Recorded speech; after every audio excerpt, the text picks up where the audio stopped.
Portland, Oregon, how we doing, folks? Yeah, I'm excited to be here. One of my favorite things in the world is telling jokes in places I can take the bus to. So I'm thrilled to be here. I hope you're thrilled to be here with me. You want to get things started with a joke? That's where you say yes. Some people say you can't judge a book by its cover, but nobody jacks off to books on tape. It's got to mean something. All right, well, it's pretty good to be here, folks. Pretty good to be here. I'm an Oregon boy. Any Oregonians in the crowd tonight? Hey, that's a pretty good turnout, yeah. I grew up in Oregon, but spoiler alert, not city Oregon. No, ooh, the taboo one.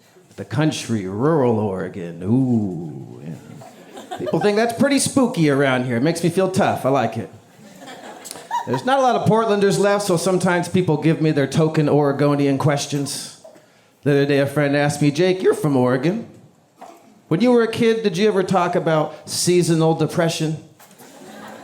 Right, like if you grew up with rednecks, that is laughable. No, we didn't use words like seasonal depression. No. You know how many syllables are in that? No, we didn't use that term. He said, well, what did you think about it? You must have noticed at the same time every year, the skies would turn gray and the clouds would weep with moisture and everything just looked like death itself outside. What did you think about that? So I tried to put all of my opinions on the matter into one concise response. I said, yeah, we just called it winter, man. Everybody got it. All right, we didn't get the medical community involved. Everybody understood. Summer, woo, yeah, fun. Winter, brr, less fun. It made perfect sense the whole time. When people in Portland tell me they have seasonal depression, I like to tell them, must be nice. Must be pretty nice to only get that top shelf artisanal in-season depression. Call me a real proletariat. I must get my shit from Costco because that depression lasts me all year round. When people tell me they have seasonal depression around here, I like to correct them. I say, no, you probably have depression. You just weren't brought up right and you got a poor work ethic. You sound like a bummer and a quitter. Why don't you keep at it? Try and make something of yourself. So we do. Yeah. Now, the truth is, look, mental health is important all around the world. We just don't all use the same vocabulary to talk about it, right? I had a friend called me up recently because he was very worried about his own mental health. And it was very unusual for this friend to reach out like that. So I really tried to give him my full attention. He said, Jake, I think I might have depression. I said, why do you think that? He said, well, you know that my wife left me this year? I said, yeah, I was very sorry to hear that. He said, well, after that, my dog ran away. Guess what? I just got fired from my job because they smelled alcohol in my breath. I've been miserably sad for months. I think I might have depression.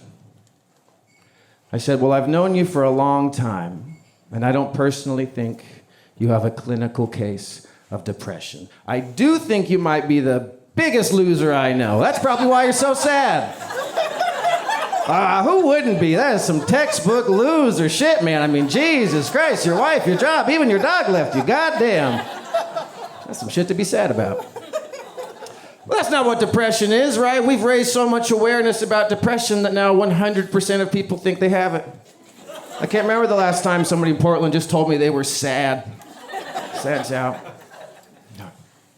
That's not what depression means. Depression means like even if your life's going well, your noggin's missing all the happy juices and you personally find it difficult to hold on to the joys in life, right? If you're sad and you have a shitty life, that just means like, you get it. You're perceptive. You're banging on all cylinders. You're reading on par with your grade level. Maybe you're just out of weed. You know, it might just mean some regular, normal shit. I think it might depress some of you by the end of that set. That's my fault. I'm sorry, folks. Want a little pick-me-up joke here? You know you're living in a really PC town when somebody tells you even your insults aren't inclusive enough. The other day I was downtown and somebody overheard me call my friend a pussy. Now, am I proud of that? Was that the nicest thing I ever said? No, absolutely not. I was ashamed of it. But this guy popped up from out of nowhere to say, hey, you shouldn't say that. It's misogynistic. I said, I know, but I'm in the middle of trying to hurt somebody's feelings. Kind of a catch-22 here. Tricky situation, if you ask me. Yeah. All right, I'm just going to hit you folk with some yuck-yucks before I get out of here. Hit you with some jokes. I've had a lot of women in my life tell me I need to learn how to be more vulnerable. They love telling me that. My ex used to go so far as to even say, it might even make me more sexy if I could just learn how to be more vulnerable. So I recently changed my Tinder profile to say, good God, I'm so lonely, please help me. All right, that's it for me, folks. You have a good rest of your night. My name is Jake Quanbeck. Have a good